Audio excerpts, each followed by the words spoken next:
Hello and welcome to Off the Shelf Reviews. I've always believed I'm an instrument of God. And I'm Gary. And today we're going to review and discuss Simon Birch, which came out in 1998 from writer-director Mark Steven Johnson, who would from here go on to make classic films such as Daredevil and Ghost Rider and Elektra. Yeah. Yeah. Iain, why don't you give us the synopsis for Simon Birch? Well, the story follows a boy called Simon Birch in 1960. Simon has been born with a kind of bone disability dwarfism, but believes that he is an instrument of God and he's going to be a hero one day. We follow Simon and his friend Joe as they go through their teenage years facing life, love, and loss, and all the while questioning, has God got a plan for them? I sat down to watch this film with really no expectations. I'd never even heard of this film before, and when it started, alarm bells were going off saying, Gary, this is not the sort of film that you would normally sit to watch for entertainment. Not really ever. But, I do like to diversify in the sort of films that I will watch. Yeah. And occasionally I will pick a drama, or a children's drama for this instance. And watching this film, I immediately resisted. Everything about me was just saying, don't get too enveloped in this. This is sentimental, soppy attempts at comedy with religious overtones and undertones. It's just like, this is going to be... It's going to be a difficult film to get through, and on top of that, it's got a near 2-hour running time. Yeah. So this film is going to have to do something to really bring me into it. And the film did that very quickly, and I started to feel my resistance to the film go. And I decided that, I'm already feeling the film's hooks getting into me. Yeah. It's kind of, I'm just going to go with it and see where the story takes me. And I'm glad I did. Did you see that? What? I think it moved. You're imagining it. Maybe it's a puppy. Not unless it's a dead puppy. Yeah. See, I was very shocked when we were asked to review this movie because I'd never heard of it. And then when I looked it up, the first name that sprang to me when I looked it up on Wikipedia was Jim Carrey. I was like, what?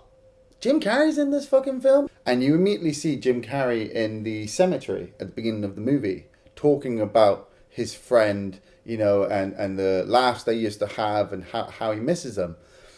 Now, Jim Carrey made 2 films in 1998, Simon Birch and The Truman Show. Guess which one made him famous? He was already famous up to that point, but The Truman Show I always found allowed him to act. He wasn't just the comedy routine anymore. That is my personal favourite Jim Carrey film as well. And I think at the time, Simon Birch would have done the same thing for him. He is only in the beginning and in the end and does the narration throughout the movie, but he does it very seriously. And I feel if he hadn't made The Truman Show, Simon Birch would have been there anyway and would have, made people go, oh, this guy can act. This film, for me, reminds me a lot of Stand By Me. It reminds me of all those films that you grew up with during the 90s that were kiddish. You've got your My Girl, you had your Free Willy, you had that fucking one with the sea lion, I think it was Andre. There was a lot of kiddish films back then. And Simon Birch, it slipped right under the freaking radar. I don't know how that happened. But we see Jim Carrey in the cemetery and he's looking at his friend's grave, and then it cuts to 1960s. And we cut to Joseph as a boy being played by Joseph Mazzello. And he sneaks into the class and you've got Mrs. Livery? Something like that, yeah. Yeah, and she's a hard woman. Well, she's a Sunday school teacher. I've only ever been to Sunday school once. Yeah, I've been there. And that was one of the worst, most unpleasant experiences I've ever had. yeah, why have they got to make religion so fucking dark as a child? You know? It's to put the scare the devil into you. Yeah, fear of God or whatever. But she leaves. She goes out of the room to have a cigarette, which I'm pretty sure is against religion, her religion. Anyway, I'm not going to dwell on that. But while she's out of the room, all the kids decide that they're going to have fun with Simon Birch, who, played by Ian Michael Smith, is very small. He's very small, and so they just start picking him up and carrying him around the room because he's so light, and he's telling them, "Put me down, you assholes! Put me down!" And that, for me, that started to warm for me, because I'm just like, right, Simon Birch isn't going to take no shit. Simon Birch was so tiny that we loved to pick him up. Hey, put me down. In truth, we couldn't resist picking him up. We thought it was a miracle how little he weighed. Cut it out, you assholes. Hey, no tickling. You start to get the feeling that he's frowned upon by the rest of the town, because when Miss Ivory comes back in, she gives him grief. And it's like Jim Carrey says over the narration, what did she think? That Simon climbed up there on his own? Mm-hmm. You know, that he wanted to be carried around? And so he starts to tell us about how Simon was born. Oh my God, what the fuck? The woman's giving birth, the doctor's getting ready, she sneezes, and Simon plops out.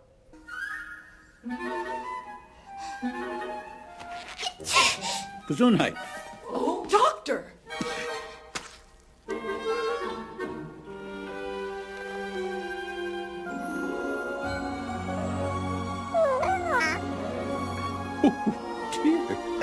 It was at that moment I was like, okay, so this is a comedy, right? Well, you hope it is. It's because you cut to the father who pushes his way past all these other parents, and he stands there and he's looking at his son. You know, time moves on, and he still stood there looking at his son. And it cuts to, like, I don't know, the next day, and he's driving the truck, and he has the exact same expression. Yeah. I'm like, okay, this is a comedy. But it's not.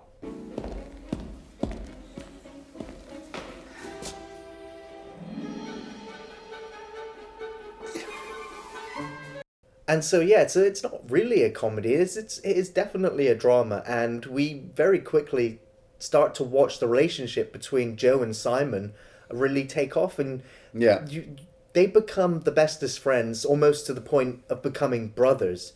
Because Simon's parents pretty much disown him. Yes. They really don't care at all what happens to him. If he had disappeared, the parents wouldn't be bothered. Yeah. And so it's really Joe's mum, played fabulously by Ashley Judd, who really sort of adopts him. Yeah, because she's had Joe out of wedlock. Yes. But she won't tell anybody who the father is. And so the bond between Simon and Joe comes... Joe will tell us later on in the movie, their bond comes from both being outsiders. The whole town frowns upon Simon because of his small stature, and they also frown upon Joe because he's the bastard child. And that brings me to, you know, the awesome sequence where Joe's picked Simon up in his little sidecar bike, and they're riding past some fishermen, and the fishermen start giving him shit. Oh, look, it's the bastard son and his little chip off the old block. And you see these two boys just go and give them the finger as they ride past. And I'm like, yeah, don't take no fucking shit. And the fishermen are like, oh, goddamn kids, they know no respect. Here they come. The Wentworth bastard and his granite mouth. Hey, Birch, nice sidecar. What you use, a matchbox? Have a nice day. Goddamn kids got no respect these days.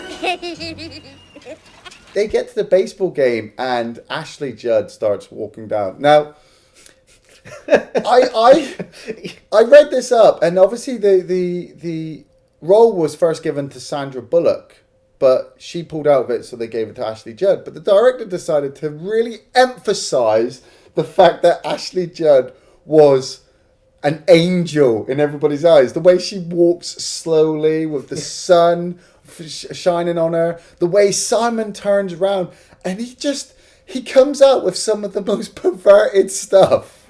Your mother has the best breasts of all the mothers. Yeah, And she smells the best, too. I know.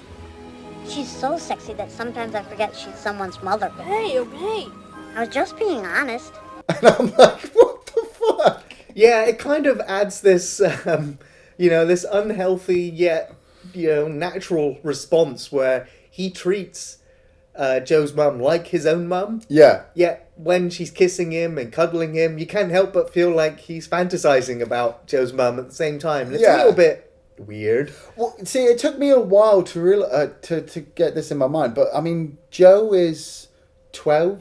I think they're 13. both 12, 13, yeah. Yeah, but with Simon's small stature, you kind of... Well, for me, I kept looking at him like he was 8. Like he was a lot younger. But then I had to remind myself that he is the same age as Joe. So his mind is a lot older than what his body looks. And so, yeah, when he's coming out with these perverted lines, at first I was a bit awkward. But then I'm like, actually, why am I being awkward? He's a 13-year-old boy. Just because he looks small doesn't mean that he would be any different to any other coming-of-age sex comedy kind of movies. Simon Birch, for me, proved himself time and time again throughout the film that he was smarter than anyone else in the film. Yes. He was full of wisdom that other children could not even begin to grasp. And the scene that really emphasizes that for me is when Simon and Joe are sat talking by the river. Yes. And he says to Simon that, that girl, she definitely has a crush on you. She fancies you. And he's just like, no. And he's like, but she thought you were cute. And she was like, yeah, like girls think frogs are cute, but they don't go kissing frogs. Yeah. And so he says to Joe, if you were in my position, you would understand what I'm saying. Yeah. And that for me was just the point at which you realise that Simon is, advanced beyond his years when it comes to human relations. His line, though, at the quarry. I mean, you had this really cool, boys in 1960s running down to the river scene where they're running and jumping. And I felt kind of harsh for Simon because Joe's running all over the place and Simon's kind of toddling behind. But it's when they're in the river and the girls come up in the canoe and Simon just turns to Joe and he goes, shh. She's got breasts. They're going to become boobs soon. Do you think she'll let us touch them? And Joe's just like, I've got to fucking ask her now, Simon. I've got to ask her. When did they get here? About 14 in Mississippi. I just got breasts. Yeah. And soon they'll be boobs. I know. Maybe she'll let us touch them sometime. If we paid her. It seems like that make the characters seem more believable and more real. Yeah. Those are genuine conversations that 11, 12, 13-year-old boys will have. Yeah. And the innocence just shines right through these characters, and it makes you connect with them, and it makes you care. Simon's conversations about God and religion, I thought were awesome. Well, exactly. That led me on to the point where he is wise beyond his years, to the point where he's questioning his Sunday school teacher who doesn't have the response for him. He calls out the preacher in the middle of a Sunday service and calls him out on his bullshit. Yeah. And, and some of the other churchgoers are like, ooh, can't believe, that Simon would challenge God in his holy ground.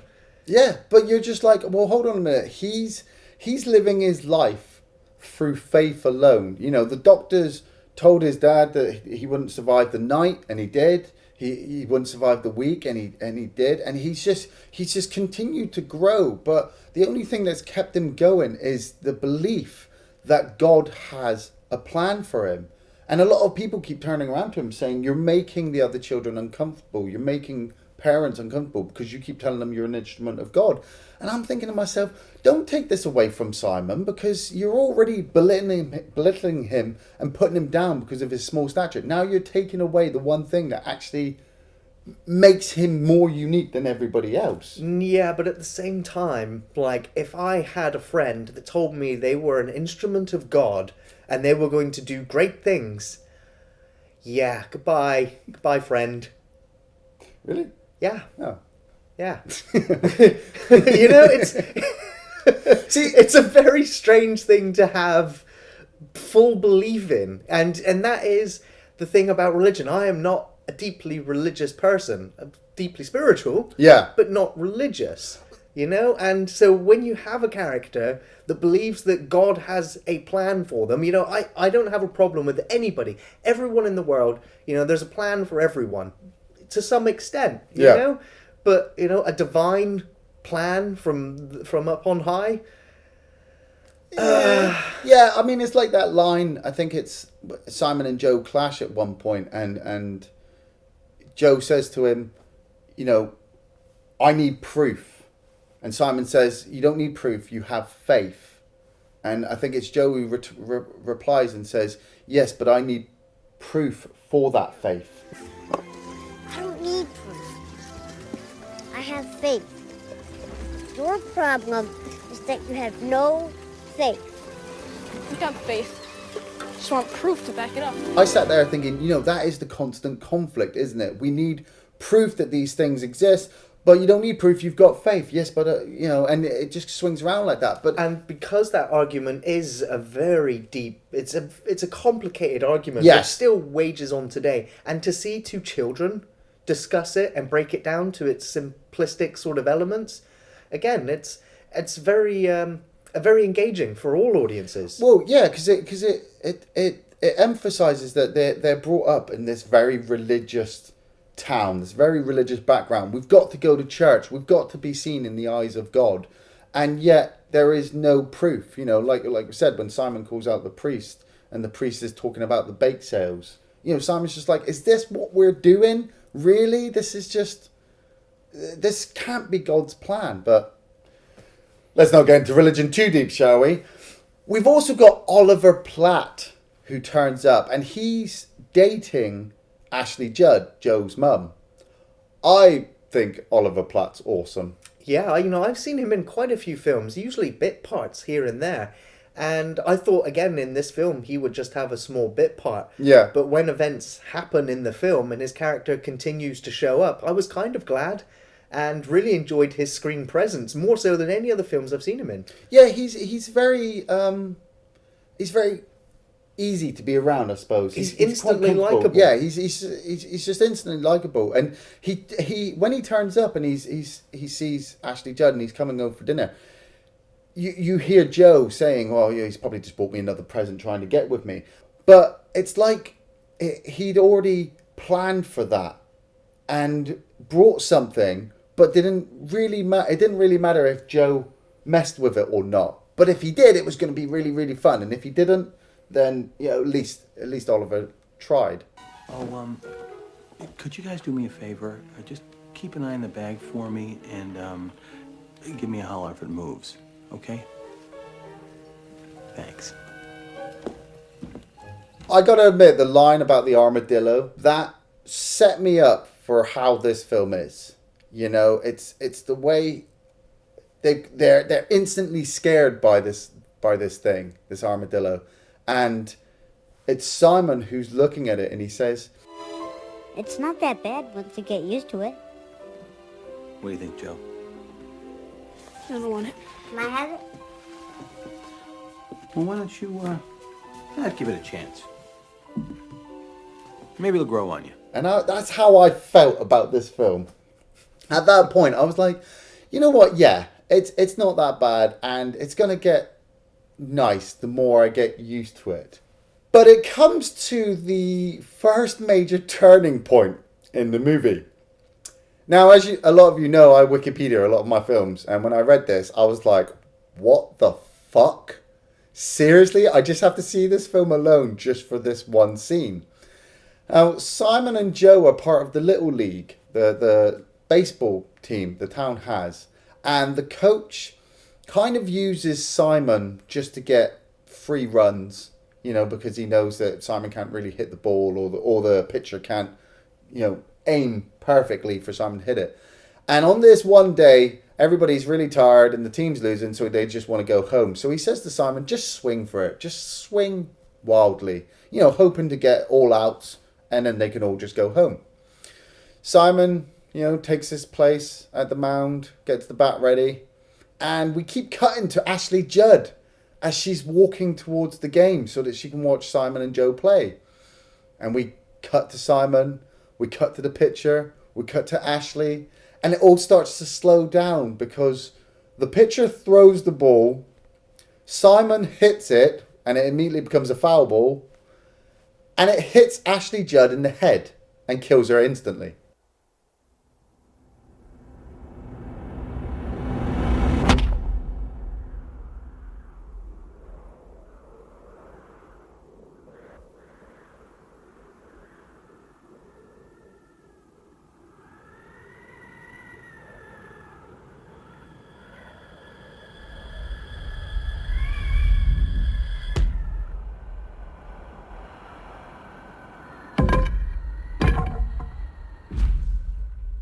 Bye, Ashley. she's not in the film anymore. It was such a setup. Like, you saw something coming, but there's no way you could just predict that she was going to take that ball to the head and die. It's, accidents happen in sport, and people have been killed by baseballs in the past. So, freak occurrences, 1 in a million. I guess, Simon Birch, your calling has occurred. Yeah, because you've gotten up to this point where Simon's saying he's an instrument of God, and I'm like, what, you were meant to kill Joe's mum? I guess so, everyone has a plan, there's a reason for everything. So, yeah, and it's devastating. Yeah, it is so cruel that this should happen to these two boys, because Joe's already, it's a mystery who his father is. Yeah. And as we've said, Simon is disowned by his parents, and so now they have no parents. Essentially, they only have each other as almost brothers. But it's the follow-up scenes to her death where you have this beautiful moment outside the church where Simon is, he's cold, he's only got his normal jacket, and he's like, well, they don't make sizes for me. Yeah. And Joe's mum has made him, his own jumper. His own jumper, which makes him look like a hobo, but it was made with love, it was made with care, and it was made specifically for him, which no one else had done. And, he is devastated that he's just killed his best friend's mother, who is also his mother, essentially. Yeah. Oh, my God. That bit where he's running on the bridge, and it's a beautiful shot of this little wooden rickety bridge, and Simon's running along it, and he just stops, and he just shouts, sorry, at the top of his voice. And I was sat there. I was just like, man, hold it together.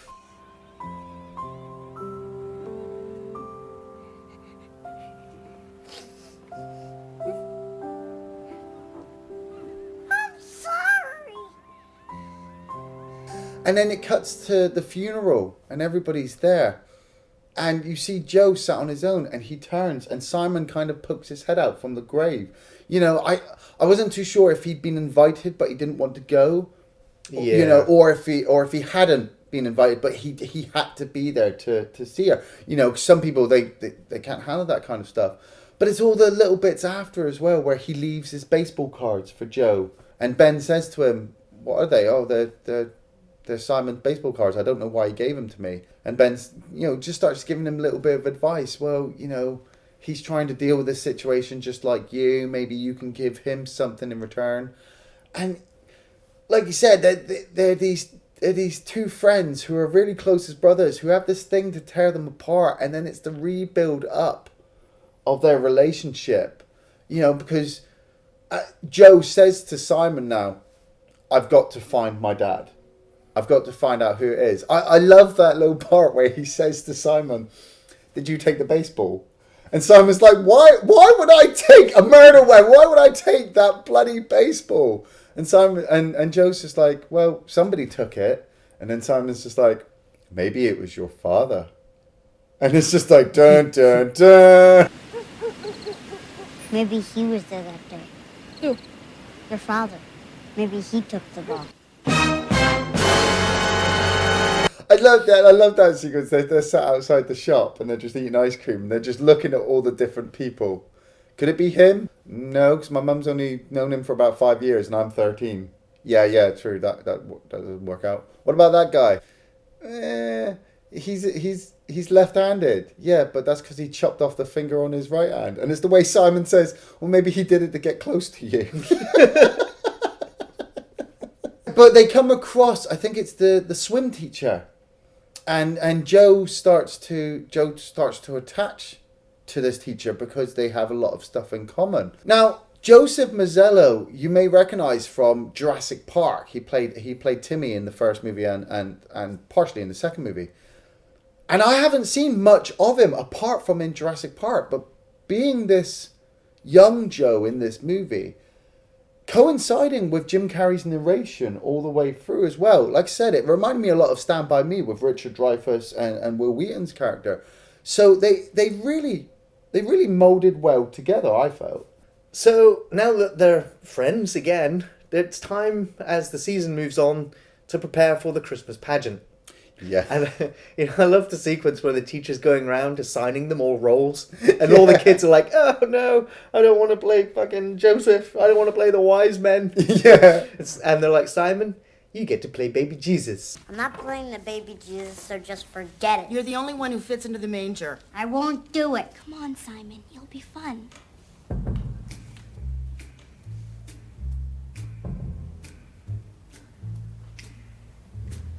But I love the fact that she is having an absolute nervous breakdown. She becomes a wreck. Yes. As the result of a lot of the scenes that have built up to it. And when the kids are just having at it, on the stage, just goofing around, she's like, "I need a cigarette. I'm out." And I love that sequence where she just holds the priest. Obviously she has like a crush on him. Yeah, I felt that too. Yeah. And she was just waiting for an opportunity just to be with him, even though the preacher is just like, it's uncomfortable. What I felt was uncomfortable was his wife and 2 daughters. They were like, you saw them briefly in the front pew of the church, and I couldn't tell if they were dead inside or programmed. They just looked like they were not having a happy time at all. But Simon has been given the job as baby Jesus, and he's really reluctant to do the job until the girl that he's got a crush on, and who partially has a crush on him, is playing Mary. So he's like, fucking yeah, I'm well in there. And everybody gets their little jobs. You've got the weird looking turtle doves. Simon kicks up this whole fuss about what are we trying to do, scare the children and things like that. You've got, why did she think having the largest kid in Sunday school hang from a rope over the stage was a good idea? You question it. Yeah. Even his friend wanted to change. He didn't want to be Joseph. I would have gone with the lighter kid. I would have stuck Simon as the angel just for a change. But instead she gets this large kid set up as the angel Gabriel, and everybody files into the church and they're all sitting down and the play starts, and you go through the motions. The 3 wise men turn up, the shepherds are there, and Simon cannot stop himself looking at Mary's boobs. Simon, are you okay? For I bring you great joy. What? I know it's a coming of age teen, comedy, but still, Simon, the size he is, looking at a preteen's boobs, wanting to grab them. It was weird. I'll go on a limb and say it was weird. I'm glad you handled that. Brilliant. Yeah. But then it cuts to the angel hanging down on the rope. I love his line. I love his line. Be not afraid. And you can watch the hook start to wear away, and he's trying to give his line, and then he starts to swing, and he's going on about how he's going to vomit, and everything's building up about to kick off, and Mary's getting closer to Simon. Simon, are you okay? Are you okay? And he just shouts, "Boobs!" You give me fever. Boobs! And he pulls her into the manger at the same time that the angel is swinging, and he's going to vomit, and he throws up all over Mrs. Ivory, and the whole place just turns into a massive riot.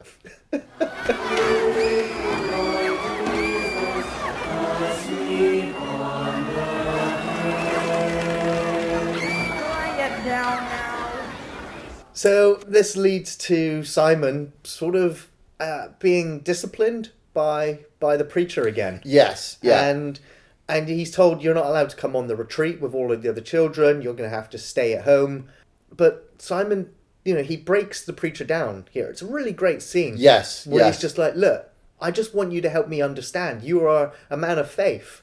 I am a child who's deeply spiritual, deeply religious. Yes. I have all this faith, but have this weird, God has a plan for me thing, which it's interesting to watch the preacher deal with him. Yeah. And actually not be a total dick like he has been for quite a few of his scenes in the film, where I'm like, he is a dick, but at the same time, there are there are elements about this preacher that are okay. That it makes him a more well-rounded character. Yeah, yeah. Which I liked. And so he explains to Simon, yeah, God may not... I can't tell you that God has a plan for everybody. I can't do that.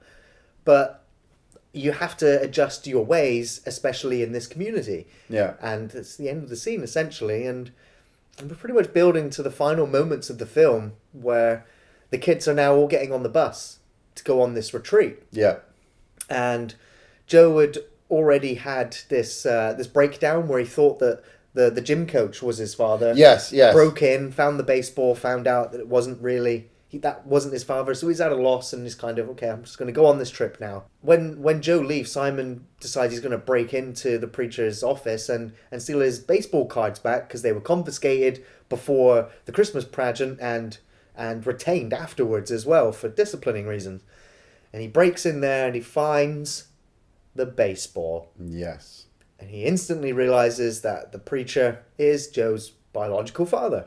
Yeah, I love that bit because you had the little quiet moment between Ben, Joe, and Simon after the funeral, and Ben and Joe says to Ben, "If you knew who my father was, would you tell me?" And Ben says, "Yeah, I promise." And then when you cut to that car sequence, and Ben's just like, "Simon, do you think we should be doing this?" And Simon says to him, "You made a promise to Joe that if we found out, we would tell him. We're going to tell him." And you're just like you said, Simon is the smartest person in this movie. You know, I was sat there like, well, maybe you should just wait until they come back. But then I'm like, no, actually, you know, if I had a secret I had to tell somebody and it was really important, I'd fucking get in a car and race there.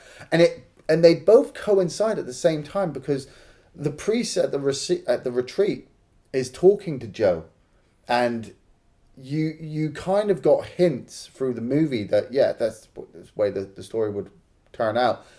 And you're waiting for him to say it. And it's not until Joe walks into the cabin and the priest is sat there in front of the fire. And he says to him, like, "Oh, I need the keys for the cupboard so I can get some food out." And the priest takes the keys out with his left hand and throws it. And Joe catches it with his left hand. And he says, "Yo, you're a lefty." And you see the kind of shock realization on Joe's face. And as he turns to ask the priest, Simon walks in, and it's kind of like a "is this true" moment, and Simon's just like, "Yeah, it is." And you watch Joe run out into to the lake and sits down on this log, and Simon just comes over him, lays his hand on his shoulder. Those moments were absolutely brilliantly filmed and captured. There was another moment like that where they were sat after Joe's mum died. They're sat on that little raft. And Joe looked at Simon but didn't say anything. And Simon looked back and didn't say anything. And it was just so beautifully shot. Same as this one where they're just sat there and they're just not saying anything. But as the audience, you kind of know nothing needs to be said. You know, they are coming to terms with this newfound knowledge. It was really sweet. But then, oh my God, it builds up to the ending. Simon gets onto the bus with the rest of the children and they're coming home from the retreat. And this fucking doe, or baby deer, which we'd seen a couple of times, kind of leaps out in front of the truck like, "Hey, motherfuckers!" Not really, it was quite innocently nature-like. But the bus obviously tries to avoid it and careens off the road and starts bouncing down this hillside. The priest gets knocked out and it goes straight into the river. And the bus is taking on water now. And the fucking bus driver, in all his great wisdom, says, "I can't swim," and opens up the doors to allow all the water in. The water was going to come in anyway. Yeah, but they would have had more time if the door had stayed closed. They could have opened the emergency exit at the back. Yeah. But the fucking driver just opens up the front doors, floods in all the water, and then leaps out and leaves all the children to their fate. Yeah. And I'm like, that motherfucker needs to die. Oh, yeah. But he disappears entirely from the film. Yeah, good. I hope he got swept down river. But then there is pandemonium. There is panic in that bus. And Joe, you know, being the leader sort of character he is rallying all the kids together. He's trying to formulate a plan to get everyone out safely. And in the chaos, Simon steps up and demands silence as he declares he's going to take care of this.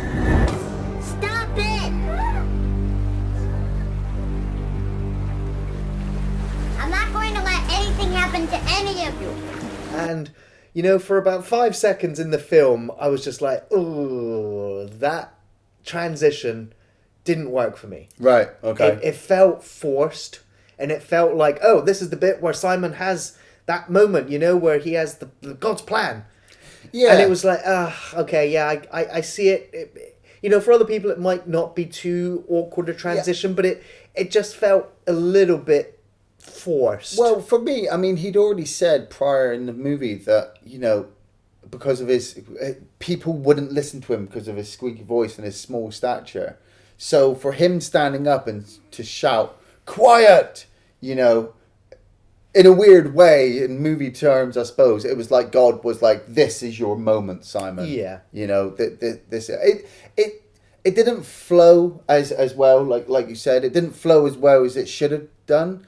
But by the hour and 50-minute mark, I didn't really give a fuck. I wanted Simon to have his moment. I know, but if I'd done it, I would have just had him immediately just start opening the windows and forcing people out. I wouldn't have had the whole, be quiet, this is my plan, and I'm going to make sure we all get out. It was just like, it could have done without that bit of dialogue and had him just do it. Yeah. But he mobilises all the children, and he starts to get Joe to help them to the shore. And I did like the fact that the first person he got out was the priest. You know, regardless of all the problems, you know, we're going to rescue everybody. Ben's coming to race down to the bus as well. And Simon realises there's one missing.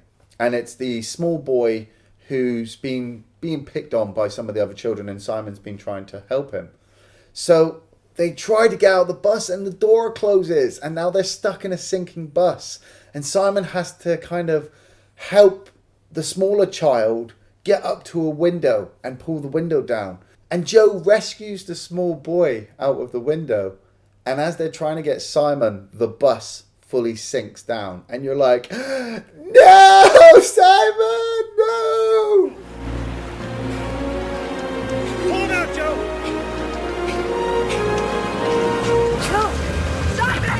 No, Simon!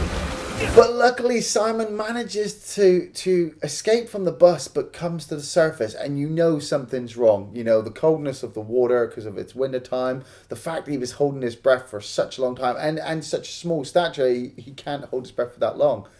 But then Joe collapses at the side of the river. I was really shocked about that because, you know, they're jimmying all the kids away, and Joe stands there and says, Simon, don't leave me, and then collapses. And I was like, I didn't read this bit. I'm pretty sure he doesn't die. And then he wakes up in the hospital, and this was quite a beautiful moment as well. He wakes up in the hospital and he sees Ben and the preacher, and he says, I need to see Simon. And he kind of signals to the preacher that he doesn't need him. Well, he tells him he'll be there on Sunday for the service. Yeah. Which is normal. You know, everything's normal. There's not going to be a rift between the two of them. Yeah. There's an acknowledgement and an acceptance. Yeah. Which is great. That is a perfect ending because in the narration he explains that Ben would adopt him after these events. Yeah. Which I thought was so sweet as well. And like I said, I didn't expect the Oliver Platt character to stick around. Yeah. But when he came back for the pageant, you know, he didn't need to be there. No, he didn't. You know, the grandmother accepts him and says, come and sit. You know, you were with my daughter who's died, but you're part of the family in a way. Yeah. And I really liked that. Yeah. And so, yeah, it was great that he would go on to adopt Joe after this. But we cut to the hospital room, and you've got, I think the girl's called Marjorie, the one who fancies Simon, and she's sat next to his bed, and she's, you know, saying about she's heard all the great things that he did, and that, you know, she really likes him and she hopes he gets better. And I was glad that in some films like this, when you've got a girl who fancies one of the boys, and you've got two friends, the other friend will sometimes, you know, have feelings towards the girl, and they'll try and get a relationship. None of that. And we had none of that. That was good. There was as she's walking out of the room, she kind of just acknowledges Joe and says, like, you know, Simon's our really, really close friend. But then Joe comes and sits down next to Simon, and they start talking, and you just know that Simon's not going to make it. And it's that part where Joe says to him, see you later, alligator. And Simon doesn't say anything. And I just blubber like a fucking big girl. Oh, man, it was so tough. You know, he's just like, yeah, you know one loves a show off. And Yeah. Simon's just like, take my baseball cards and share them with Ben. Yeah. Simon, Yeah. you're the best friend I ever had. I know that's true.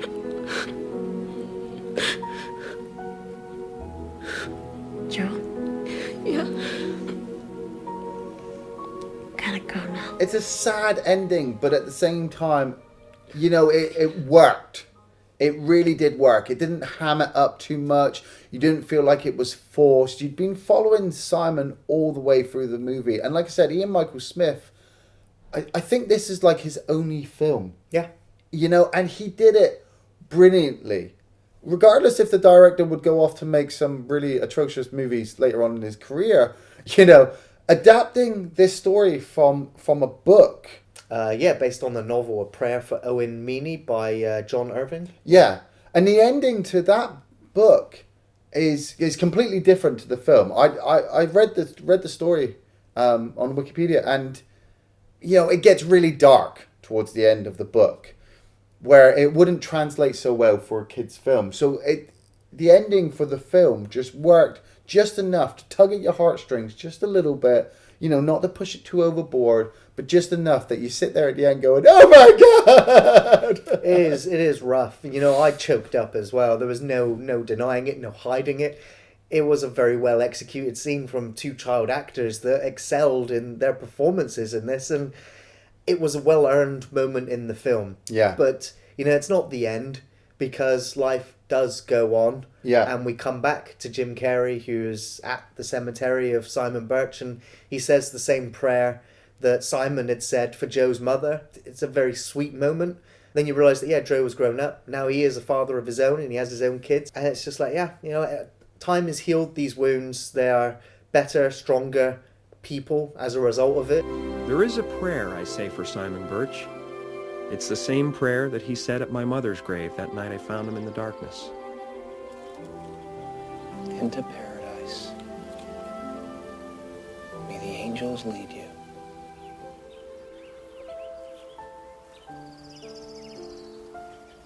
I've got a couple of favourite scenes. I really thought the sneeze birth at the beginning was really funny. When they ride past the fisherman and the boys give him the finger. The baseball scene, what the fuck, you know? I wanted to see it as harsh, but the way it was filmed and the way it was built up just kind of made me laugh. I didn't mean to, but it just did. And Simon at the nativity play grabbing the girl's boob. Boobs! Yeah, he just really loves boobs. But one thing I got to bring up, and we did forget to bring it up in the review, is Joe's grandmother. She was played by Dana Ivey, who you might recognise as the lady who married cousin It in the Addams Family and Addams Family Values. But I just loved her character, because you're told that she's a grandmother and she's got her daughter and her grandson living with her, but she's also got this maid. Now, the maid has been with her for so long that when the maid got sick, she stopped the maid from working, hired 2 extra maids to take care of them, and then the maid has lived with the grandmother for the rest of her life. And then when the grandmother dies of a stroke, a week later, her maid dies of a stroke. And that they are buried together, just the way that they were always in life. And that's just a little background nugget, but it was just so well done. There are quite a few memorable moments in the film. For a favourite sequence, I really like the sequence where he calls out the preacher in the church. Yes. And I also like the sequence when he's forced to sit in the corner of the classroom and he refuses to apologise because he's thinking. Yeah, I'm thinking. When Ashley Judd shows up and sort of rescues him and bollocks that teacher for her ways of teaching. Yes. Yes. And then, you know, the boys up against the door listening in and then, you know, they fall in when the door opens. I thought it was a little bit hammy. Yeah. But that whole sequence, it really worked. And of course, You know, the sequence where Simon is crying and apologizing and screaming sorry to the heavens. Yes, That yeah. chokes me up. God, it's going to hit you. Yeah, You know? don't start it, man. But like I said, this film is a sentimental film that is designed to pull at your heartstrings. Yes. It is a film with lots of religious sort of elements to it, but it doesn't bash you over the head with it, which is I was afraid of what it was going to do. Like, you know, all you faithless heathens out there, if you don't believe and, you know, buck up your ideas, you're going to burn in hell. Yeah. It wasn't that film at all. It was a coming-of-age children's drama that dealt with lots of tropey moments, I'll be honest. There's, you know, the mystery father, there's the abandonment issues, there's issues of adoption, there's issues of losing a parent. Yeah. You know, there's so many tropey moments, but they're introduced into the film in believable ways. The characters adapt and evolve and are changed by a lot of the events that happen to them, which compels you and engages you to get through the whole film. And as I've said, this is not a film that I would normally recommend either. This is a lazy Sunday afternoon or a hungover Saturday. Yeah. It's an otherwise engaging film that will keep you to its bittersweet end. I definitely recommend it. Like I said, if you'd grown up during the 90s like I did and watched all those kiddish drama movies that they released, this one will slot really well in there. Yes, we're all older now and all we want is blood, guts, tits and violence and all that kind of stuff, but you can't live on that alone. You need every now and again to watch one of those coming of age stories that take you back to when you were younger, you know, and the questions you asked, seeing it from somebody else's perspective, especially somebody like Ian Michael Smith, whose small stature must have been really difficult for him to find acting work, you know, and then obviously to avoid being typecast as just that short got actor. You know, you follow Simon Birch, the loves that he has, the life that he lived, and the losses that he went through. Oliver Platt, Ashley Judd, you know, they are bonuses. Joseph Mazzello was brilliant, and the comedy doesn't outweigh the drama in the film, but at the same time I would say that the drama doesn't overshadow the comedy. It comes along, balances itself just enough that by the end of the 2 hours you'll be sat there, you know, and had a good time. Thanks for watching Off the Shelf Reviews.